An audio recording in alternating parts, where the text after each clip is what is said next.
अल्हम्दुलिल्लाहि रब्बिल आलमीन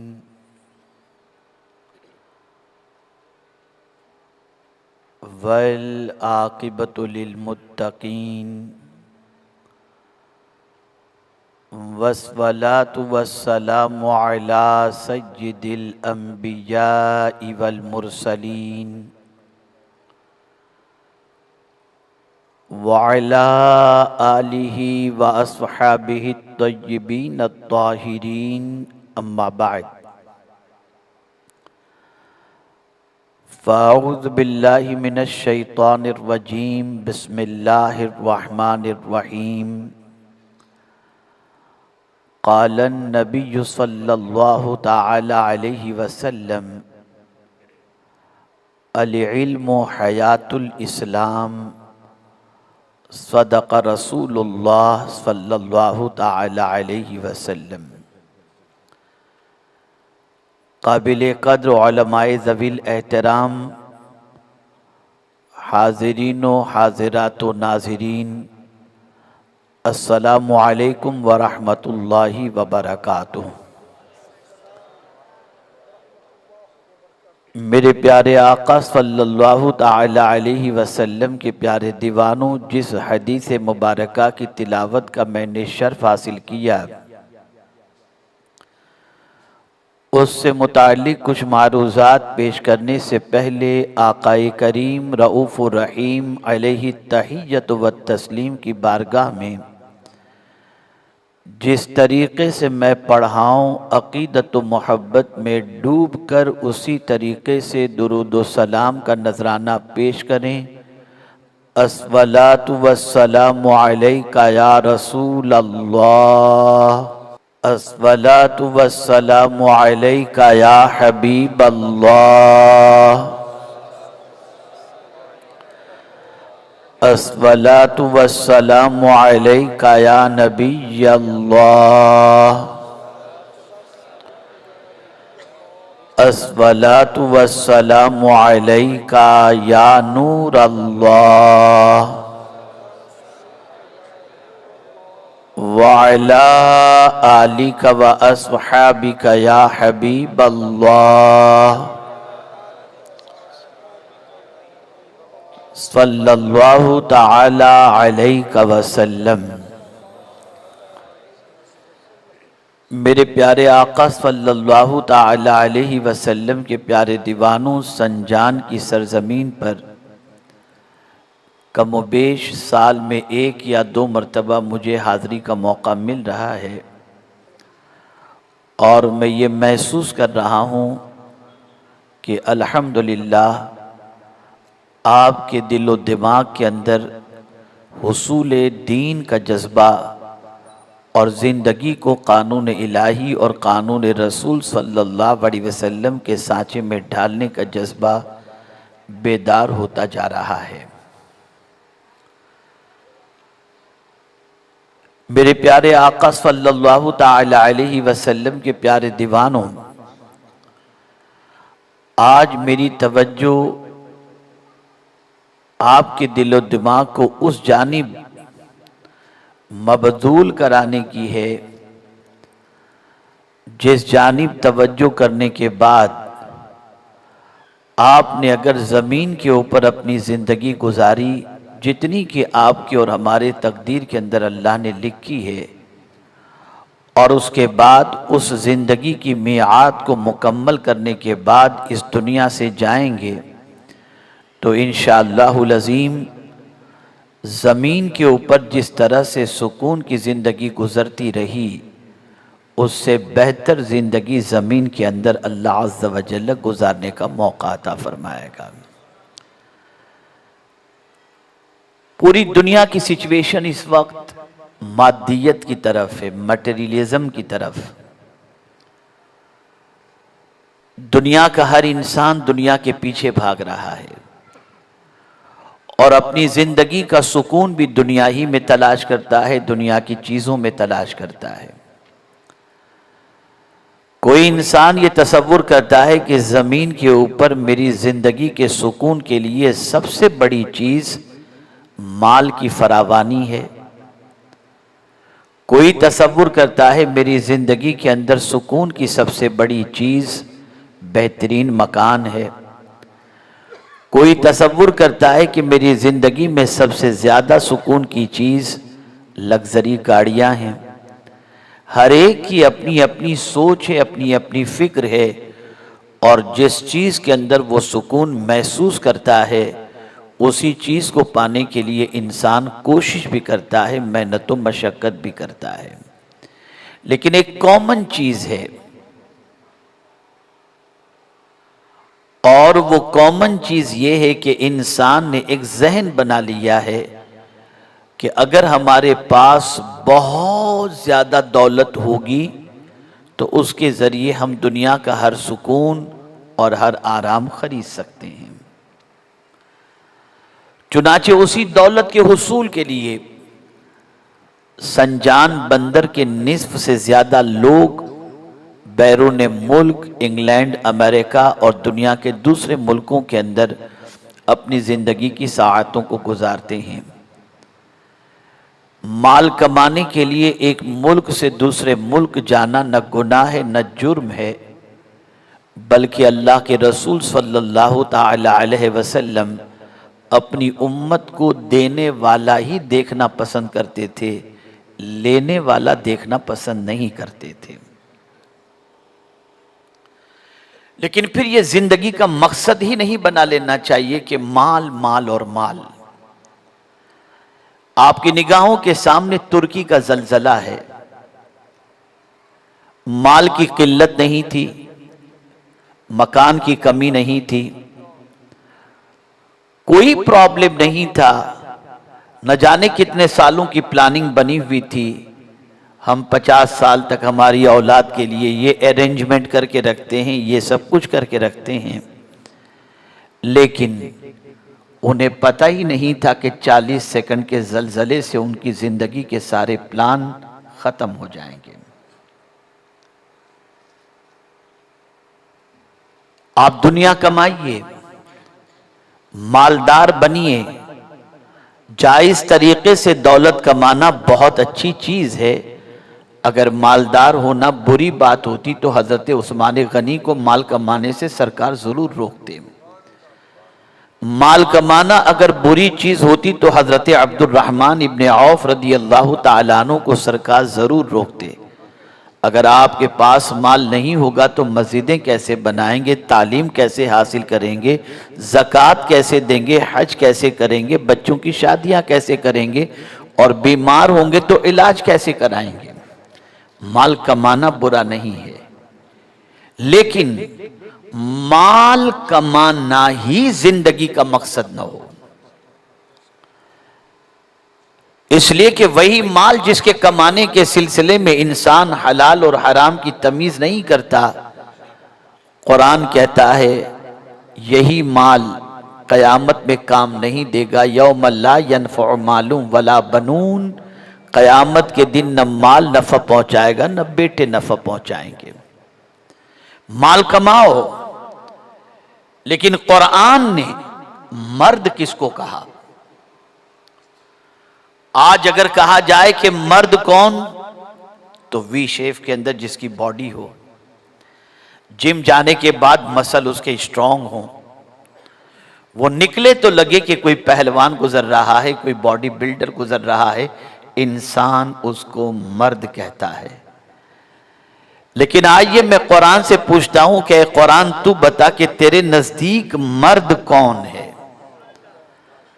तो कुरान कहता है रिजालुल्ला तुलहीहिम तिजारतुम वला बैउन अन जिक्रिल्लाह। कुरान ने कहा मर्द वो है जिसे बिजनेस, खरीदो फरोख्त अल्लाह के जिक्र से गाफिल न कर सके।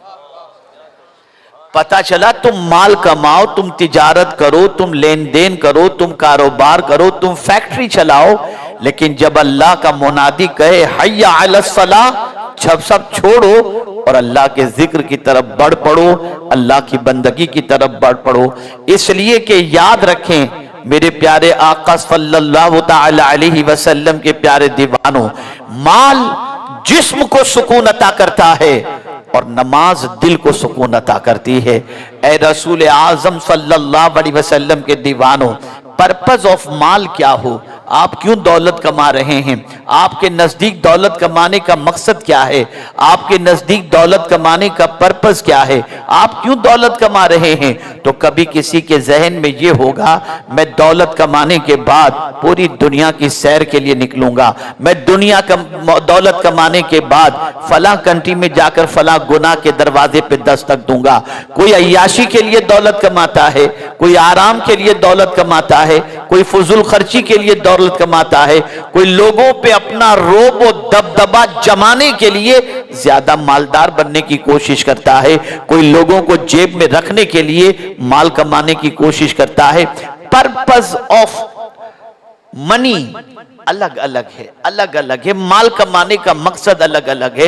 लेकिन अल्लाह अकबर, मेरे प्यारे आका सल्लल्लाहु ताला अलैहि वसल्लम के प्यारे दीवानों, हम तारीख का मुताला करें, सहाबा की जिंदगी का मुताला करें, औलिया किराम की जिंदगी का मुताला करें, तो आपको पता चलेगा वो माल कमाते थे, इतना कमाते थे कि हजरत अब्दुर्रहमान इब्ने औफ रदी अल्लाह ताला अन्हु का जब विसाल हुआ तो आपकी विरासत में जो सोना था, उस सोने को बांटने के लिए कुल्हाड़ी से सोना तोड़ा गया और उसके बाद सोना बांटा गया।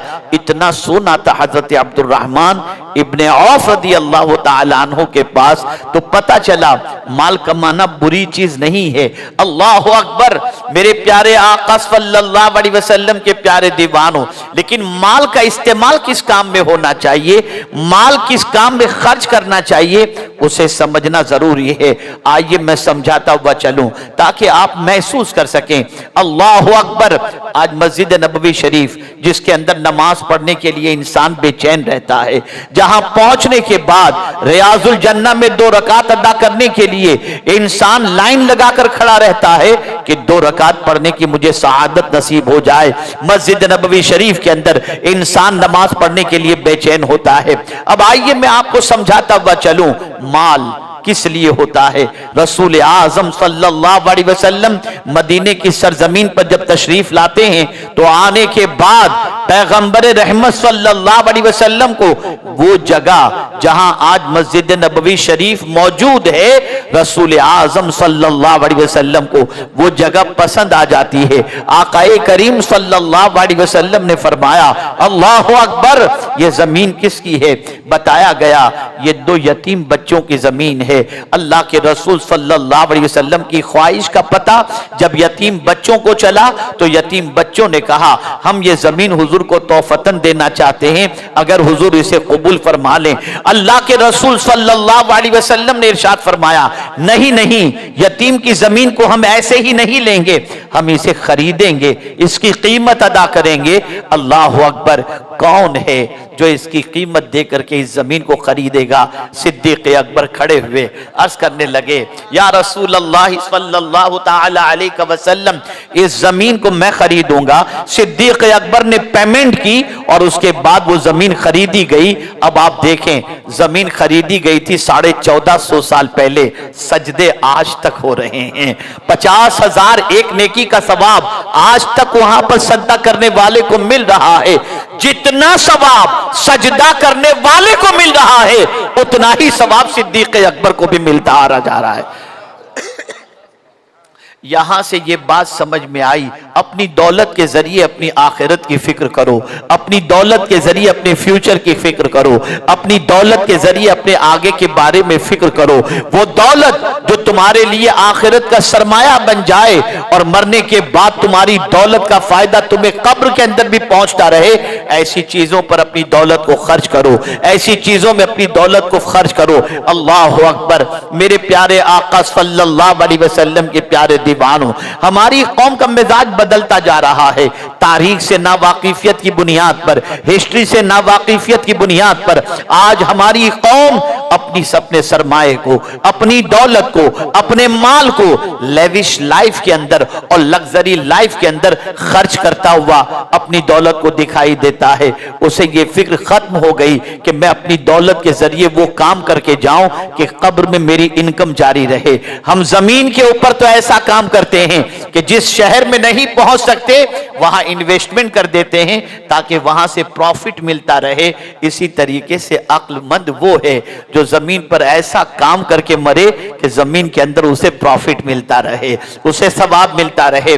अल्लाह अकबर। आप जानते हैं 700 इयर्स बिफोर की बात बता रहा हूं, 700 साल पीछे चले जाइए। उस जमाने में जब मुसलमानों के पास दौलत आती, वो अपनी दौलत से क्या काम करते थे? अल्लाह के रसूल सल्लल्लाहु अलैहि वसल्लम ने फरमाया, अगर तुम इस्लाम को जिंदा देखना चाहते हो, इस्लाम को ताबिंदा देखना चाहते हो, तो मेरे आका सल्लल्लाहु अलैहि वसल्लम ने फरमाया, अल इल्म हयातुल इस्लाम, इल्म इस्लाम की जिंदगी है, एजुकेशन इस्लाम की जिंदगी है।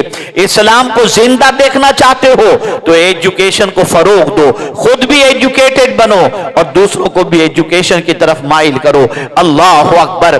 तारीख उठा करके देखो, जितनी यूनिवर्सिटी तन्हा बगदाद की सरजमीन पर थी, उतनी यूनिवर्सिटी किसी और शहर में नहीं थी। और आज 52 से 57 इस्लामिक कंट्रीज होने के बाद जितनी जापान के अंदर तन्हा यूनिवर्सिटी है, जितनी यूनिवर्सिटीज हैं, 57 ममालिक के अंदर उतनी यूनिवर्सिटी नहीं है। इसलिए कि अब तो बादशाह का पैलेस बन रहा है, कोई ताजमहल बना रहा है, कोई झूलता मीनारा बना रहा है, इसी में दौलत खर्च हो रही है। अय्याशियों के पीछे जब दौलत खर्च हुई तो हमारी कौम को गैरों की स्कूल के अंदर तालीम हासिल करने के लिए जाने पर मजबूर होना पड़ा। जब हमारा सरमाया उस राह के अंदर खर्च होने लगा जिससे हमारा दुनिया का तो थोड़े दिनों तक का फायदा हो जाए, लेकिन कब्र के बाद हमारे लिए कोई सामान न हो, तो आज हमारी सिचुएशन ये हुई कि आज न हमारी कोई यूनिवर्सिटी है, न हमारी कोई कॉलेज है, न कोई हमारी दरसगाह है। हमारी सिचुएशन ये है कि अरब की सरजमीन से पेट्रोल निकालने के लिए भी हमें जर्मनी का सपोर्ट लेना पड़ता है या वेस्टर्न कंट्रीज और यूरोपियन कंट्रीज का सपोर्ट लेना पड़ता है। अपने पैर के नीचे मदफून खजाना भी हमारे पास ऐसे बासलाहियत लोग नहीं हैं जो निकाल सके। साइंटिस्ट वहां से आएगा, टेक्नीशियन वहां से आएगा। ये हमारी सिचुएशन बन गई। अल्लाह अकबर। मेरे प्यारे आका सल्लल्लाहु अलैहि वसल्लम के प्यारे दीवानों, कभी कभी हमारी गुफ्तगू से हमारे बहुत सारे भाई ये कहते हैं, लोग साथ नहीं देते, कैसे करेंगे, बड़ा टफ है, गए खाए पिए फिर भूल गए और सो गए।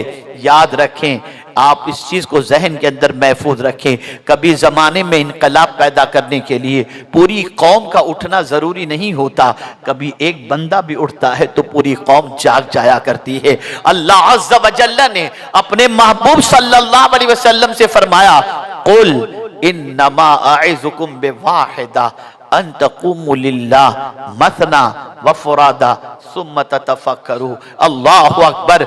मेरे महबूब सल्लल्लाहु अलैहि वसल्लम आप लोगों से कह दें, अल्लाह के रसूल सल्लल्लाहु अलैहि वसल्लम से रब ने फरमाया, कुल इन्नमा अइज़ुकुम बिवाहिदा, मैं तुमको एक नसीहत करता हूं। रसूल आजम सल्लल्लाहु अलैहि वसल्लम ने अपनी कौम को एक नसीहत फरमाई, और वो एक नसीहत क्या थी? अल्लाह के रसूल फरमाते हैं, अन तक़ूमु लिल्लाह, अल्लाह के लिए खड़े हो जाओ, मसना, दो आओ फरादा, या एक कोई खड़ा हो जाए, सुम्मा ततफक्करू, फिर अल्लाह के बंदों की परेशानी हल के लिए गौर करो, सोचो और कदम आगे बढ़ाओ। फिर तुम्हारी पोजीशन ये होगी, तुम तन्हा उठोगे, अल्लाह तुम्हारे साथ अपनी नुसरत शामिल कर देगा।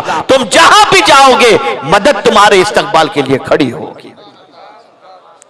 मेरे प्यारे आका सल्लल्लाहु अलैहि वसल्लम के प्यारे दीवानों, तारीख उठाकर देखें, हिंदुस्तान की सरजमीन पर ख्वाजा आए, नक्शा हिंदुस्तान का बदल गया। गौसे पाक बगदाद की जमीन पर आए, बगदाद का नक्शा बदल गया। कभी एक खड़ा होता है और उसकी वजह से कौम की तकदीर संवर जाती है। आप देखिए ना, एक मिसाल के जरिए समझाऊंगा तो बात समझ में आ जाएगी। कभी कभी ये आलीशान मस्जिद नजर आती है, आपने महसूस किया होगा, हो सकता है अवाम का चंदा भी शामिल हो, लेकिन बहुत सारे इलाकों के अंदर ऐसी मस्जिदें नजर आएंगी जिसको तन्हा एक बंदे ने तामीर की होगी। बहुत सारे इलाके के अंदर एक स्कूल नजर आएगी जहां पर किसी एक बंदे ने स्कूल तामीर की होगी, लेकिन एक इदारे के कयाम के बाद, स्कूल या मस्जिद के कयाम के बाद आप देखें पूरे मुआशरे की नमाज भी हो रही है, पूरी सोसाइटी के बच्चों का एजुकेशन भी हो रहा है, ये सारी चीजें हो रही हैं। एक बंदा आज़्म करता है और फायदा पूरी कौम को मिलता नजर आता है, इस्तिफादा पूरी कौम करती हुई नजर आती है। मेरे प्यारे आका सल्लल्लाहु अलैहि वसल्लम के प्यारे दीवानों, सच्चर कमेटी की रिपोर्ट बता रही है हिंदुस्तान के सरजमीन पर मुसलमानों का एजुकेशनल मेयार और स्टेटस कितना लो है और कितना पुअर है। आप देख लें, आपके गांव के अंदर, आपके शहर के अंदर देख लें, आपके इलाके में देख लें, तो आपको पता चलेगा पढ़े लिखे कितने हैं और अनपढ़ कितने हैं। मैं आपको एक वाकया सुनाऊं। अक्सर जब मैं एजुकेशन पर गुफ्तगू करता हूं तो ये वाकया मैं जरूर अर्ज करता हूं। मेरा दौरा बंगाल की सरजमीन पर हुआ। ऐसा इलाका, बंगाल का बिछड़ा हुआ इलाका, जहां इलेक्ट्रिसिटी भी नहीं थी। ये कमोबेश 15-20 साल पहले की बात बता रहा हूं। मैं वहां पहुंचा, मुझे लेने के लिए एक मुफ्ती साहब तशरीफ लाए थे, बड़े खलीक, बड़े मिलनसार, बड़े बासलाहियत, लेकिन उनके दिल में तड़प थी मैं अपने गांव में कुछ काम करूं। तो उनके गांव के अंदर वो मुझे ले जाना चाहते थे। मैंने उनकी दावत कबूल की, गया, एयरपोर्ट से साथ चले। हम गांव में कदम रखते, इलेक्ट्रिसिटी भी गांव के अंदर नहीं थी, लेकिन उस दिन उन्होंने जनरेटर के जरिए काफी रास्ता उन्होंने सजा दिया था और रोशनी का एहतमाम किया था।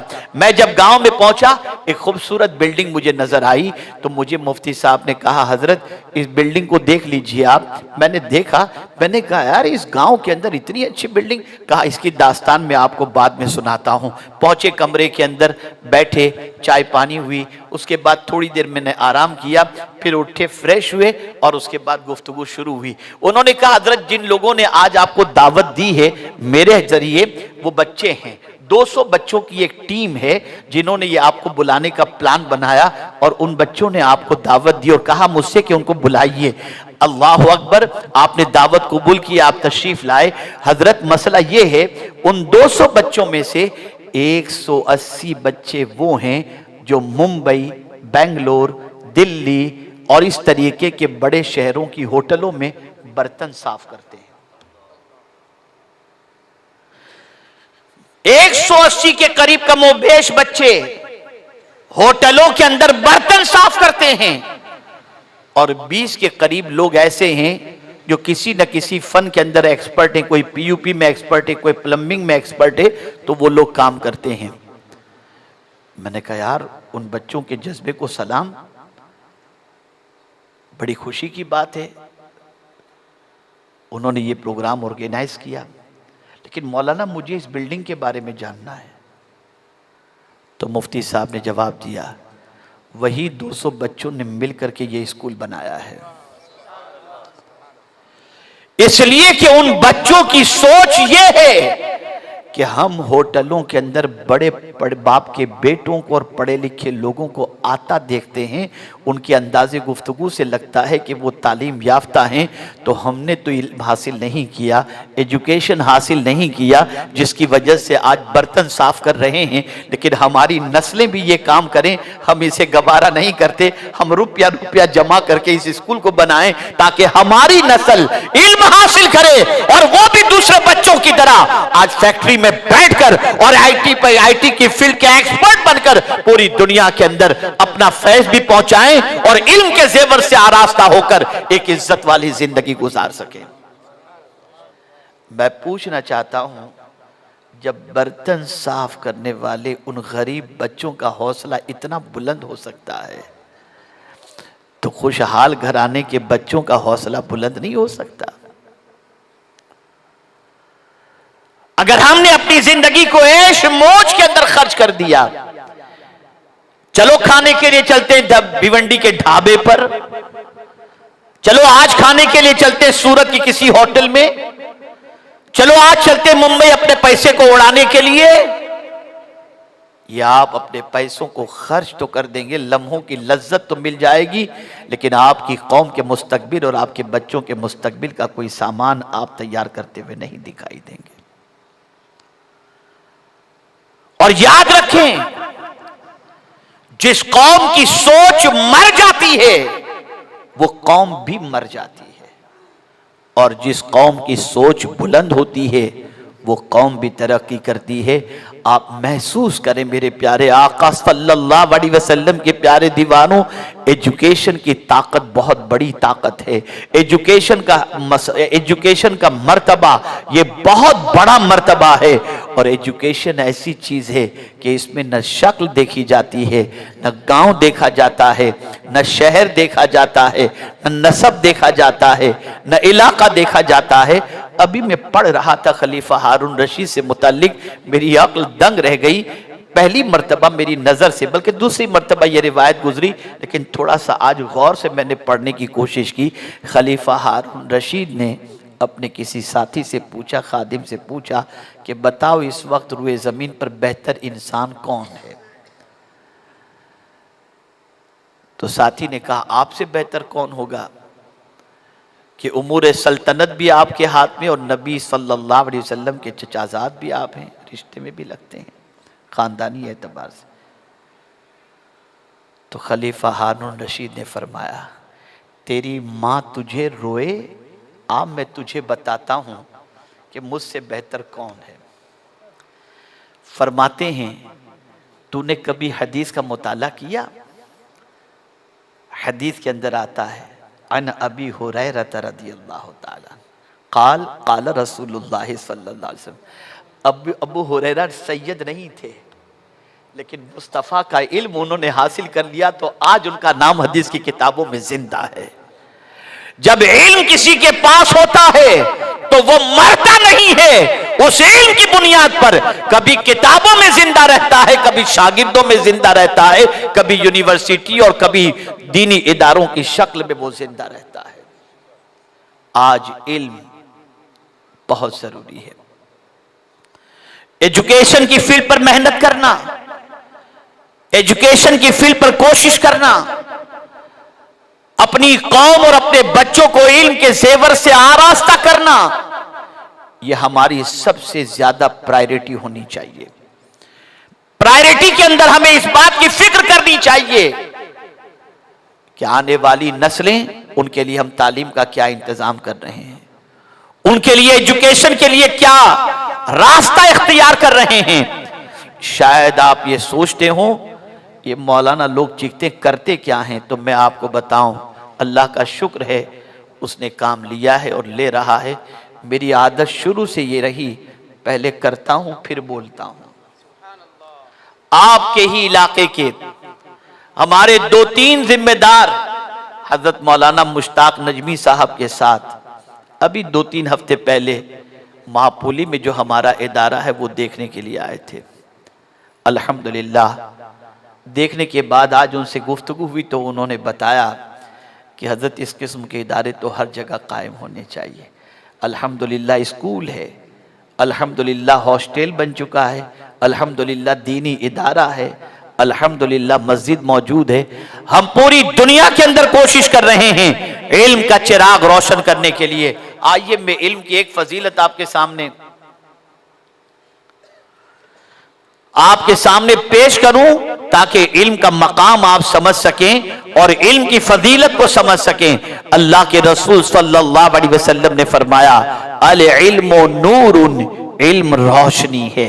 मैं आपको बताऊं एक घर है, 4 दीवारी है, उस 4 दीवारी के अंदर लाइट भी जल रही है, बाप भी बैठा है, पीर साहब भी बैठे हैं, मौलाना भी बैठे हैं, रिश्तेदार भी बैठे हैं, दोस्त अहबाब भी बैठे हैं, और इसमें अचानक लाइट चली गई, रूम में हो गया अंधेरा। अब इस अंधेरे की बुनियाद पर इंसान रूम से निकलना चाहेगा तो कभी बाप के हाथ पे पैर पड़ जाएगा, कभी उस्ताद के हाथ पर पैर पड़ जाएगा, इसलिए कि अंधेरे में कुछ दिखाई नहीं देता। कभी बाप की तौहीन हो जाएगी, कभी उस्ताद की तौहीन हो जाएगी, इसलिए कि अंधेरा है, कुछ दिखाई नहीं देता। तो बाप की बेअदबी भी हो रही है, उस्ताद की भी बेअदबी हो रही है। अचानक लाइट आई, बंदा संभल जाता है, बाप के करीब से संभल कर गुजरेगा, उस्ताद के करीब से संभल कर गुजरेगा। सुन लो, अगर आज कोई बच्चा अपने माँ बाप का बेअदब बन रहा है तो उसकी सबसे बड़ी वजह यह है कि उसके पास ये इल्म नहीं है कि अल्लाह और उसके रसूल ने माँ बाप का मर्तबा क्या रखा है। अगर आज बड़े के सामने इंसान जबान दराज हो रहा है तो उसकी वजह सबसे बड़ी यह है कि उनके पास इल्म नहीं है। मेरे प्यारे आका सल्लल्लाहु अलैहि वसल्लम के प्यारे दीवानों, इल्म होता है तो चलने का अंदाज जुदा होता है, इल्म होता है गुफ्तगू का अंदाज जुदा होता है, इल्म होता है खाने पीने का अंदाज जुदा होता है, इल्म होता है वकार अलग होता है, इल्म होता है मर्तबा अलग होता है, इल्म होता है इज्जत अलग होती है। और सुन लो, पूरी दुनिया इल्म की मोहताज है, इल्म किसी का मोहताज नहीं।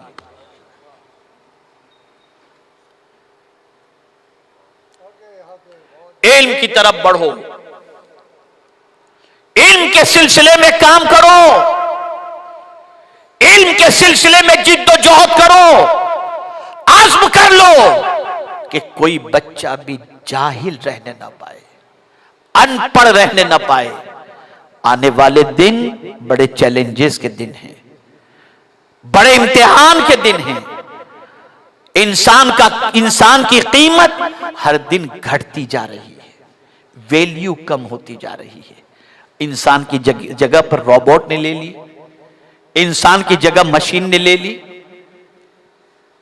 दुनिया की बहुत सारी कंपनियां ऐसी हैं जिससे आज इंसान को जॉब से निकालकर वहां रोबोट को रखा जा रहा है। आज सिर्फ टोल नाके पर आप देख लीजिए कि 4-5 साल पहले आप देखें तो वहां 10-20 लोग काम करते हुए दिखाई देते थे। फास्ट ट्रैक आ गया, लोगों की छुट्टी हो गई। इंसान बेकीमत बनता जा रहा है, बेरोजगारी बढ़ रही है। आलमी सतह पर रिसेशन के सिलसिले में 2023 को सबसे खतरनाक कहा जा रहा है। क्या ऐसी सिचुएशन के अंदर हम ये पसंद करेंगे कि हमारा बच्चा घर चलाने के लिए किसी पर डिपेंडेंट रहे? क्या हम ये पसंद करेंगे कि हमारा बच्चा लोगों से ज़कात, फितरा, सदका, खैरात वसूल करके अपने बच्चों को पाले? अगर नहीं तो क्या कर रहे हैं हम अपने बच्चों के लिए? क्या कर रहे हैं अपनी कौम के फ्यूचर के लिए? कौन सा कदम उठा रहे हैं अपनी नस्लों के फ्यूचर को ब्राइट बनाने के लिए? इसलिए याद रखो, इल्म की तरफ आगे बढ़ो, एजुकेशन की तरफ आगे बढ़ो। लेकिन हां, खबरदार, सिर्फ ये मत सोचना कि साइंस टेक्नोलॉजी का इल्म। सबसे पहले जिस इल्म को हासिल करने का कुरान ने कहा है वो है इल्म तौहीद। ये जानो पहले कि तुम्हारा रब कौन है, ताकि सर टेक्नोलॉजी के सामने नहीं, खुदा के सामने झुक जाए। जब तुम टेक्नोलॉजी को ताकतवर समझोगे तो उसके सामने सर झुक जाएगा। और तुम्हारे कान में पैदा होने से लेकर दिन में 5 मर्तबा और मरने के बाद भी और ईदैन के मौके पर भी जो लफ्ज, जो जुमला तुम्हारे कानों तक पहुंचाया जाता है, पैदाइश से लेकर के मौत, और दिन में 5 मर्तबा वो जुमला यही तो है, अल्लाह अकबर, अल्लाह अकबर, अल्लाह सबसे बड़ा है, अल्लाह सबसे बड़ा है। आइए मैं कुरान की रोशनी में इल्म की ताकत आपको बताऊं। मैं तावीज़ात वगैरह का मुखालिफ नहीं हूं, लेकिन कुरान की रोशनी में इल्म की ताकत आपको बता दूं। आज तो साहिब इल्म को ताकतवर नहीं समझा जाता, छूछा करने वाले को ताकतवर समझा जाता है। बड़ी अजीब जिंदगी हो गई। ठीक है, जो बाअमल हैं और आमिल हैं उनके हाथों में, उनकी ज़बान में अल्लाह ने फैज़ रखा है, लेकिन इल्म की बात इल्म की है। कुरान देखिए क्या कहता है। हज़रत सुलेमान अलैहिस्सलातु व तस्लीम ने तख्ते बिल्कीस लाने के लिए फरमाया कि कौन है जो बिल्कीस का तख्त जल्दी से मेरे पास ले आकर के पहुंचा दे। तो कुरान कहता है, क़ाल इफ़रीतुम मिनल जिन अना आती कभी क़ब्ल अन तक़ूम मिन मक़ामिक। एक सरकश जिन उस महफिल में बैठा हुआ था। उसने कहा, या सुलेमान अलैहि सलातो व तस्लीम, आप अपनी जगह पर खड़े रहेंगे ना, हिलेंगे भी नहीं, आप अपनी जगह पर रहेंगे, खड़े रहेंगे, इतनी देर में मैं बिल्किस का तख्त लाकर आपके खिदमत में पेश कर दूंगा। यह सरकश जिन की ताकत। लेकिन उसी महफिल में एक इल्म वाला भी बैठा हुआ था, एक साहिब इल्म भी बैठा हुआ था, उसके पास किताब का इल्म था। तो उसने बरजस्ता कहा, क़ाल लज़ी इंदहु इल्मुम मिनल किताब अना आती कबिही क़ब्ल अन यरतद्द इलैका तरफुक। जिसके पास किताब का इल्म था उसने कहा, हुजूर आपकी पलक के झपकने से पहले तख्ते बिल्किस आपके सामने लाकर पेश कर दूंगा। यह है इल्म की ताकत। इसलिए कि इल्म नबी की मीरास है, और जिसके पास नबी की मीरास हो वो बड़ा ताकतवर हुआ करता है। रसूल आजम सल्लल्लाहु ताला अलैहि वसल्लम ने इसीलिए इल्म पर उभारा, तालीम की तरफ तवज्जो दिलाई। दुनिया में जितने भी मज़ाहिब हैं उन मज़ाहिब के लिटरेचर को जमा करो, पढ़ो, और सबसे ज्यादा अगर तुम देखोगे तो इल्म पर उभारने वाला अगर कोई तुम्हें नजर आएगा तो वो तुम्हें इस्लाम नजर आएगा, पैगंबर इस्लाम की तालीमात नजर आएगी। कितना उभारा, कितना उभारा कि पूरी एक सूरह मुबारका कुरान मुकद्दस में ऐसी है जिसका नाम ही रखा गया कलम। नाम ही कलम, नून वल कलम वमा यस्तुरून। अल्लाह ने कलम की कसम याद फरमाई। इससे आप अंदाजा लगा सकते हैं कि कलम की ताकत कितनी अजीम ताकत होती है, कलम की कुव्वत कितनी अजीम कुव्वत होती है। मेरे प्यारे आका सल्लल्लाहु अलैहि वसल्लम के प्यारे दीवानों, आप हैरान हो जाएंगे। इस्लाम की पहली जंग जंगे बद्र है, और उस जंगे बद्र के अंदर चूंकि मक्का से लोग आए थे मदीने में जंग करने के लिए, बद्र में जंग करने के लिए, तो मक्के में बनिस्बत मदीने के लिखे पढ़े लोग कुछ थे, आए थे जंग करने। शिकस्त हुई, 70 कैदी बनाए गए। इस्लाम को, मुसलमानों को फतह अल्लाह ने अता फरमाई और 70 कैदी बनाए गए। रसूल आजम सल्लल्लाहु अलैहि वसल्लम ने सबके इकोनॉमिकल और फाइनेंशियल स्टेटस के मुताबिक सबका फिदिया रखा कि अगर तुम आजाद होना चाहते हो, इतनी रकम दो, तुम्हें आजाद कर दिया जाएगा। लेकिन इसमें कुछ ऐसे भी लोग थे जो पढ़े लिखे थे, मुसलमान नहीं थे, पढ़े लिखे थे, एजुकेशन उनका बड़ा स्ट्रांग था। रसूल आजम ने उनसे फिदिया क्या लिया मालूम है आपको? आकाए करीम सल्लल्लाहु अलैहि वसल्लम ने उन पढ़े लिखों से कहा, तुम आज़ाद होना चाहते हो? उन्होंने कहा हाँ। कहा बस तुम्हारा फिदिया ये है कि ये जो मेरे गुलाम है ना, इनमें जो पढ़े लिखे नहीं है उनको पढ़ा दो, जब ये इल्म में पावरफुल हो जाएंगे हम तुम्हें आज़ाद कर देंगे। आप जरा सोचो, तारीख में इस तरीके से कैदियों से एजुकेशन की तरफ माइल करने वाला कोई दुनिया में आपको नजर नहीं आएगा। उन्हीं कैदियों से पढ़ने वालों के अंदर हजरत ज़ैद इब्ने साबित भी मौजूद है। हजरत ज़ैद ने उन्हीं कैदियों में से किसी कैदी से इल्म हासिल किया। लेकिन पैगंबर रहमत सल्लल्लाहु अलैहि वसल्लम ने अपनी मोहब्बत और किरदार के अंदर इतना ढाल दिया था कि पढ़ते किसी से भी थे, लेकिन इश्क मुस्तफा ही से करते थे। जिंदगी हुजूर के नक्शे कदम ही पर चलना पसंद करती थी। ऐ रसूल आजम सल्लल्लाहु अलैहि वसल्लम के दीवानों, बहुत जरूरत है दौरे हाजिर में एजुकेशन की तरफ कदम बढ़ाने की, तालीम के सिलसिले में आगे बढ़ने की। तालीम जितनी ज्यादा होगी वकार इतना बुलंद होगा, इज्जत अल्लाह उतनी अता करेगा, सरबुलंदी उतनी अता करेगा। आइए मैं आपको कुरान की रोशनी में समझाने की कोशिश करूं। मेरे प्यारे आका सल्लल्लाहु ताला अलैहि वसल्लम के प्यारे दीवानों, हजरत आदम की तख्लीक नहीं हुई, हजरत आदम अलैहिस्सलातु व तस्लीम से पहले फरिश्ते मौजूद। आप जानते हैं क्या करते हैं फरिश्ते इबादत में?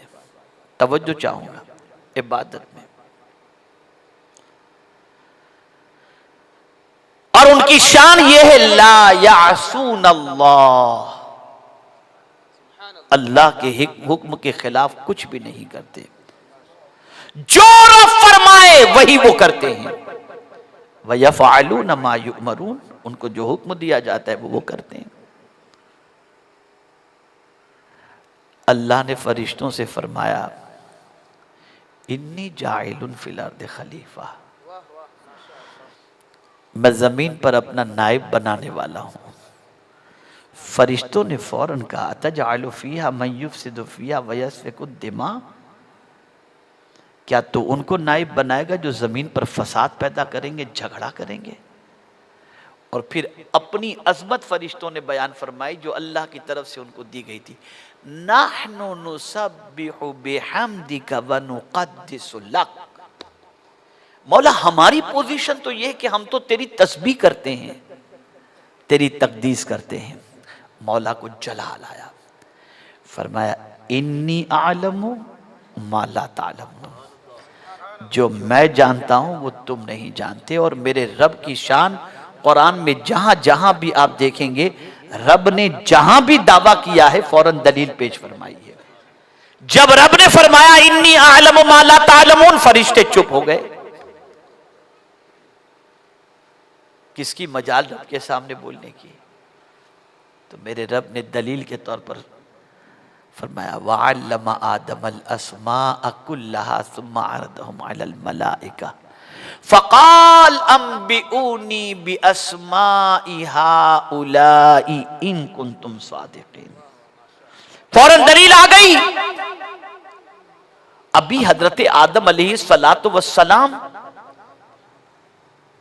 पैदा ही हुए और पैदा होते ही अल्लाह ने सारी चीजों के नाम सिखा दिए। तो ये बात याद रखें, बड़ी पते की बात अर्ज करता हूं, अल्लाह अगर किसी को सिखाना चाहे तो न टाइम की जरूरत, न पीरियड की जरूरत, न लिटरेचर की जरूरत, वो चाहे तो पलक के झपकते कयामत तक का इल्म अता फरमा दे। फौरन सिखा दिए, और सिखाए ही नहीं, सारी चीजें जो कयामत तक पैदा होने वाली हैं उन सारी चीजों के नाम भी सिखा दिए और वो चीजों को दिखा भी दिया। और जिन फरिश्तों ने दावा किया था कि हम तेरी तस्बीह करते हैं, मौला ने उनको चैलेंज किया, हमने इनको सिखा दिया है, अंबिऊनी भी अस्माई हाउला इन कुंतुम सादिकीन। चलो तुम भी बताओ इन चीजों के नाम, तुम ही बता दो। कुर्बान जाइए, जब फरिश्तों ने ये सुना तो तस्बीह करने वाले फरिश्ते इल्म के सामने झुक गए। तस्बीह करने वाले फरिश्ते इल्म के सामने सरेंडर हो गए और कहा, सुबहानक ला इल्म लना इल्ला मा अल्लमतना इन्नका अंतल अलीमुल हकीम। पाक है तू, हमारे पास तो कोई एजुकेशन नहीं, मगर हां जितना तू हमें सिखा दे, और बेशक तू इल्म हिकमत वाला है। अब आप देखें, पूरी जिंदगी इबादत करने वाले, पूरी जिंदगी तस्बीह करने वाले फरिश्ते झुके किसके सामने? उसके सामने जिसको अल्लाह ने इल्म की दौलत अता फरमाई थी, इल्म जिसको अता फरमाया था। अब आप देखें, इल्म के बगैर इबादत का मामला ऐसा ही है जैसे दरख्त बगैर फल का या बगैर जड़ का। आज मैं आपसे पूछना चाहता हूं कि इल्म न हो तो गलतियां कितनी होती है। एक मिसाल के जरिए आपको समझाऊं, अच्छी तरह समझ में बात आ जाएगी इल्म की कमी का नुकसान क्या है। एक बाबा थे, बाबा से मुराद उमर रसीदा बुजुर्ग थे, तस्बीह और तहलील के आदी थे, चचा थे, उम्र के अंदर ज़ईफ थे। होते हैं बुजुर्ग लोग बेचारे ज़ईफ जो होते हैं, वो तस्बीह वगैरह में अपनी ज़िंदगी काटते रहते हैं। एक तालाब आता है, वो बाबा वो तालाब से गुजर कर, बाबा से मुराद में दूसरे बाबा की बात नहीं कर रहा हूँ, बुजुर्ग सफ़ेद दाढ़ी जिनकी हो जाती है उम्र के एतबार से, वो बात अर्ज करना हो, तो वो तालाब से डेली क्रॉस करके जाते थे। तो उन्हें मालूम था कि तालाब के अंदर कहाँ पर गहराई है और कहाँ पर नहीं है, आसानी से गुजरने का उनको मालूम था उनको। एक दिन एक नौजवान मिलने के लिए आया, मुलाकात हुई और उस नौजवान ने कहा कि हुजूर मुझे वो सामने वाले इलाके में जाना है तालाब से होते हुए। तो कहा अच्छा मैं भी जाने वाला हूं। तो कहा हुजूर मैं आपके साथ हो लूं? कहा बिल्कुल चलिए। वो बुजुर्ग जो है अपने हाथों में तस्बीह लिए पढ़ रहे थे। अब जवान की चाल और ज़ईफ के चाल में फ़र्क तो होती है ना, तो चचा जो है बिल्कुल बेचारे वो बुजुर्ग आहिस्ता आहिस्ता चल रहे थे। नौजवान ने सोचा इनसे पहले मैं तालाब उबूर करके आगे निकल जाऊं, तवज्जो चाहूंगा। नौजवान निकला, उसे मालूम नहीं था कि कहाँ डिप है और कहाँ नहीं। वो जैसे ही तालाब के अंदर कदम रखा डूबने लगा। डिप के बारे में मालूम नहीं था उसे कि कहाँ डिप है और कहाँ नहीं। अब वो बुजुर्ग तस्बीह पढ़ रहे हैं, देखा दूर से कि वो डूब रहा है लेकिन कुछ नहीं कर रहे। एक शख्स दौड़ा जाकर के बचा के लेकर के आया। वो शख्स बच करके आने के बाद वो बुजुर्ग से कहता है कि हुजूर आपको मालूम था कि यहाँ गहराई है? कहा हाँ। कहा फिर आपने रोका क्यों नहीं? मुझे डूबने दे, मैं डूब रहा था और आपने आवाज भी नहीं दी। कहा मैं तस्बीह पढ़ रहा था ना, सोचा तो तस्बीह कैसे छोड़ूं। ये इल्म की कमी की बुनियाद पर जान बचाना अफजल है। इल्म होता तो तस्बीह छोड़कर जान बचाने के लिए चले जाते। इल्म की कमी की बुनियाद पर होता क्या है? मैं अभी ताज़ा तरीन वाक़या आपको बताऊं। मेरी अहलिया से किसी ने कहा, मसला पूछा, और उस मसला पूछने वाले पर भी मुझे, यानी उस खातून के ऊपर भी ताज्जुब होता है जिसने ये मसला पूछा। एक खातून ने मेरी अहलिया को फ़ोन करके पूछा कि आंटी ज़रा ये बताएं, मेरी आदत है मैं रजब शाबान रमज़ान के रोज़े रखती हूँ 3 महीने के, लेकिन अभी नई पिक्चर लगी थी तो इफ्तार के बाद मेरे शौहर ने कहा कि चलो पिक्चर देख कर के आते हैं, तो कोई फ़र्क तो इसमें नहीं पड़ता। अब पिक्चर से बचना फ़र्ज़ है कि रोज़ा रखना फ़र्ज़ है? ये इल्म की कमी, ये इल्म की कमी। हमारे यहां इस तरीके के बहुत सारे काम हैं जो इल्म की कमी की बुनियाद पर हम कर तो रहे हैं और हम समझते हैं कि इसमें सवाब है या इसमें कोई फर्क नहीं पड़ता। नहीं, इल्म हासिल करो। और बड़ी माजरत के साथ अर्ज करूंगा, बड़ी माजरत के साथ, हमारी बच्चियों को, हमारी बहनों को पाकी नापाकी के मसाइल से भी वाकिफियत नहीं है, गुस्ल के मसाइल भी नहीं जानती। न मर्दों का हाल ऐसा है कि वो जानते हो, न औरतों का हाल है कि वो जानती हूँ। एक अजीब सिचुएशन चल रही है। कलर कराती हैं काले काले, समझती हैं गुस्ल हो रहा है, अगर उसके अंदर अल्कोहल है तो गया मामला ख़त्म। नेल पॉलिश लगी होती है, कोई फ़र्क नहीं वज़ू हो रहा या नहीं हो रहा, ज़िंदगी गुजार रही। इल्म हासिल करो, इल्म दीन भी हासिल करो, इल्म दुनिया भी हासिल करो, ताकि तुम्हारी इबादत भी दुरुस्त हो और तुम मुस्तकबिल के अंदर एक अच्छी कौम की हैसियत से अपना इंट्रोडक्शन भी करा सको। इल्म अगर तुम्हारे पास होगा तो ये बात याद रखना, मुझे मौला अली करमल्लाहु ताला वजहुल करीम का ये कौल बड़ा पसंद है। इरशाद फरमाते हैं, माल की हिफाजत इंसान करता है और इंसान की हिफाजत इल्म करता है। इंसान की हिफाजत इल्म करता है। ये बड़ा खुशहाल इलाका है। यहां अल्लाह अज़्ज़ व जल्ल ने लोगों को नवाजा है और मैं जानता हूं, मैं जहां जहां जाकर के कुछ जज्बात उभारने की कोशिश करता हूं, और थोड़ा सा माहौल बन जाता है तो कुछ लोग ऐसे भी हैं जो पहुंचकर हम ये करेंगे हमको बोलो, हम ये करेंगे हमको बोलो, हम ये करेंगे हमको बोलो, और फिर वो सारी खेती बाड़ी काट के निकालने के लिए लेकर जाने की कोशिश करते हैं। खैर, जिसका जो हिस्सा, अर्ज करने का मंशा ये है, बेदार हो जाओ। और स्पेशली मैं अब हमारे ज़ईफों से और बुजुर्गों से अर्ज करूंगा कि हुजूर के नक्शे कदम पर चलो। सिद्दीक अकबर मौजूद थे, फारूक आजम मौजूद थे, उस्मान गनी मौजूद थे, मौला अली मौजूद थे। कमान हुजूर सल्लल्लाहु अलैहि वसल्लम ने हजरत उसामा के हाथ में अता फरमाई, जो 18 साल के जवान थे।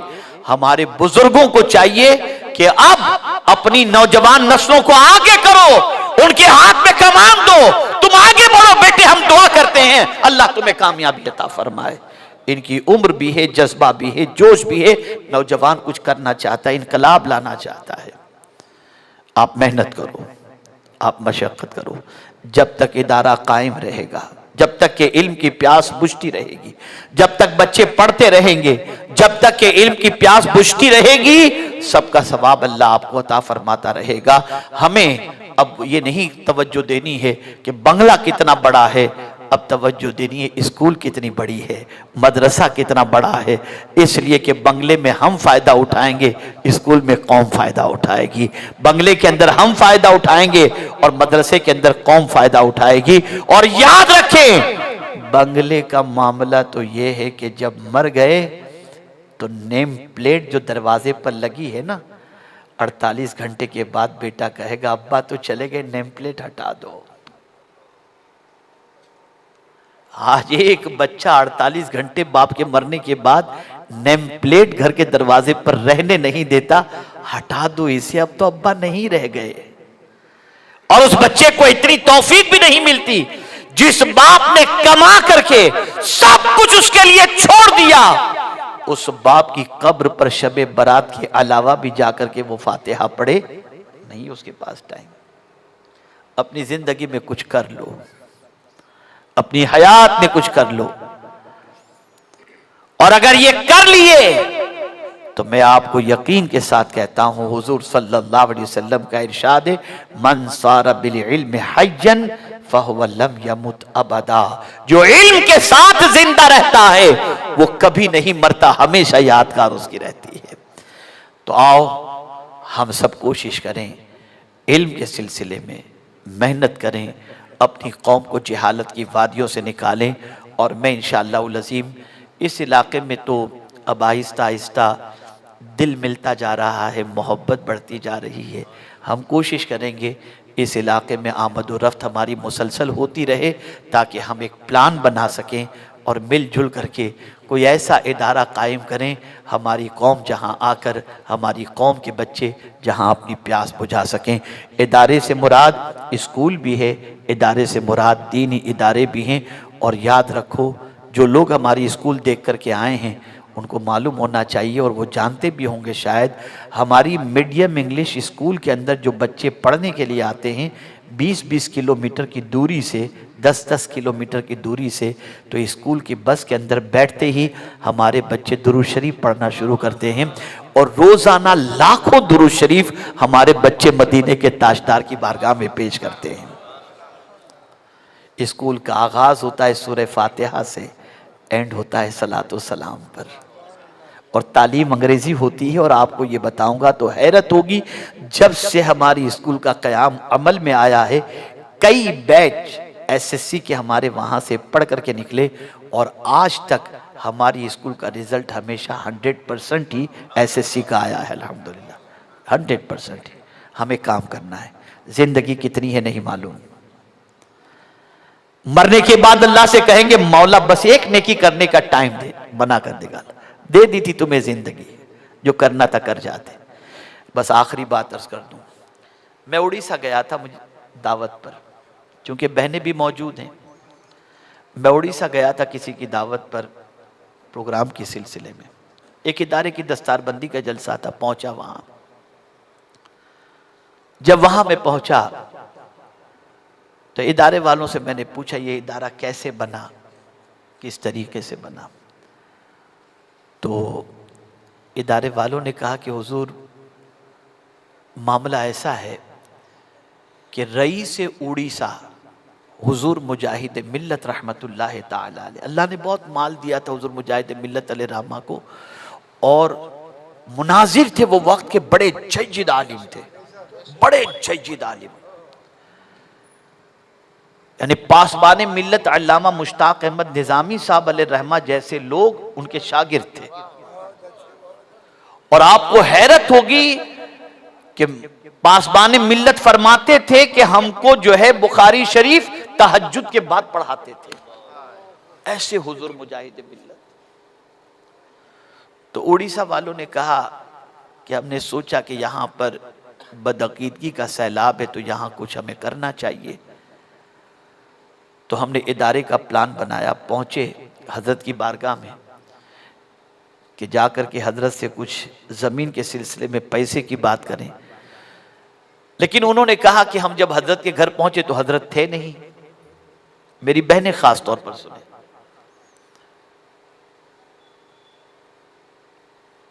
हुजूर मुजाहिद मिल्लत अलैह रहमा घर में नहीं थे। तो हजरत की अहलिया ने खादिम के जरिए पूछवाया कि ये लोग जो आए हैं हजरत से सिर्फ दुआएं लेने आए हैं या कोई पर्पस है, कोई मकसद है आने का? तो उन लोगों ने कहा कि नहीं, मखदूमा से जाकर के कह दीजिए कि हम एक मकसद लेकर के आए हैं, हमारे बच्चे बदअकीदों के इदारों में जा रहे हैं, यहाँ कोई इदारा नहीं है, तो हम आए थे कि हजरत ज़मीन की कीमत हमको दे दें ताकि हम ज़मीन ख़रीद लें, फिर इंशाअल्लाह हम इदारे के लिए चंदा करके तामीर कर लेंगे। लेकिन अब हजरत नहीं है तो हम क्या करें? अल्लाह अकबर, अल्लाह अकबर। हजरत हुजूर मुजाहिद मिल्लत अलैह रहमा की अहलिया कमरे में गईं, अपना सोना ला करके उनको पेश कर दिया। खादिम से कहा कि ये सोना इनको दे दो और कहो इसे बेच करके ज़मीन खरीदें और वहाँ पर इदारा। ये हमारी ख़वातीन इस्लाम है। जब तक इदारा कायम रहेगा उनकी रूह को सवाब पहुंचता रहेगा। लेकिन आप ये ना सोचें कि मैं इस वक्त आपसे सोना मांग रहा हूं या पैसा मांग, नहीं, ये मकसद नहीं। आपको सिर्फ बता रहा हूं, मैं कोई चंदे के लिए नहीं आया। और ना आप देखते होंगे कि मेरा कोई अवामी चंदा होता है, ना मैं कभी कोई अपील करता हूं, खास तौर पर इससे परहेज करता हूं। अहबाब मुखय्यर हज़रात अपने एतबार से हिस्सा लेते और काम करते। कहने का मकसद ये है, दीन इस तरीके से फैला है और इस तरीके से ख़वातीन ने कुर्बानियां पेश फरमाई है।